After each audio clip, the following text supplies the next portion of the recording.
દ્વારકા તાલુકાના શામળાસર ગોપી તળાવથી હમુસર વચ્ચેનો 5 કિલોમીટરનો રોડ હાલ કખડધજ હાલતમાં છે।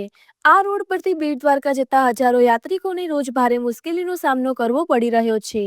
રસ્તાની ખરાબ હાલતના કારણે નાના મોટા અકસ્માતો વારંવાર સર્જાઈ રહ્યા છે, છતાં સરકારી તંત્ર સુધી આ અવાજ પહોંચતો નથી। ચરકલાથી આરંભડા સુધી નવો રોડ બન્યો હોવા છતાં ગોપી તળાવ પછીનો 5 કિલોમીટરનો ભાગ જૂનો જ રહી ગયો છે। આ બાબતે અમારા પ્રતિનિધિ બુધાબા ભાટીએ આર&બી દ્વારકાના ઇજનેર પ્રવીણ પરમાર સાથે વાત કરી, જેમાં તેમણે જણાવ્યું કે વરસાદી પાણી ભરાવાના કારણે હવે આ રોડ માટે સીસી રોડની દરખાસ્ત કરાઈ છે।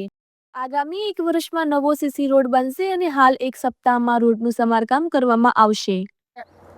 ચરકલા આરંભડા રોડ ઉપર ઊભા છે। દેવભૂમિ દ્વારકાના દ્વારકા તાલુકાનું જે યાત્રાધામ બેટ દ્વારકા છે, આ બેટ દ્વારકા જવા માટે આ રોડનો ઉપયોગ કરવામાં આવે છે। મિત્રો, સુદર્શન સેતુ બની ગયા પછી યાત્રિકોનો પ્રવાહ દ્વારકા તરફ વધ્યો છે।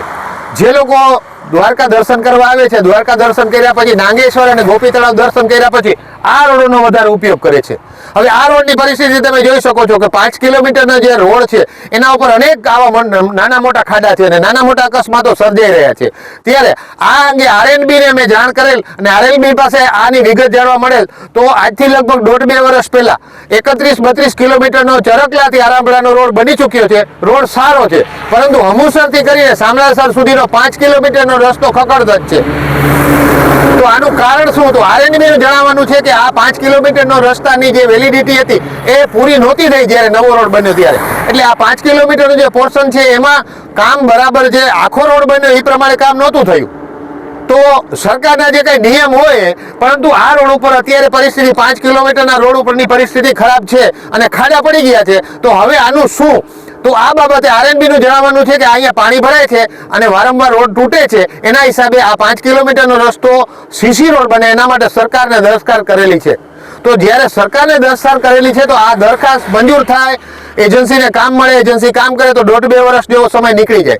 તો ત્યાં સુધી આ રોડ ઉપર જે વટે માર્ગો છે, હજારોની સંખ્યામાં જે વાહનો અહીંથી નીકળે છે, ઓખા મંડળના વાહનો, યાત્રિકોના વાહનો, અને અકસ્માતો થાય છે। તો ભવિષ્યમાં કોઈ મોટો અકસ્માત ન થાય તેના માટે આપણે શું કરી શકીએ, એના બાબતમાં આર&બીનું જણાવવાનું છે કે આ રોડ ઉપર જે ખાડા છે, જે સમારકામ કરવા લાયક છે, અમે 1 સપ્તાહની અંદર આ સમારકામ કરી આપશું એવું આર&બીએ અમને જણાવેલ છે।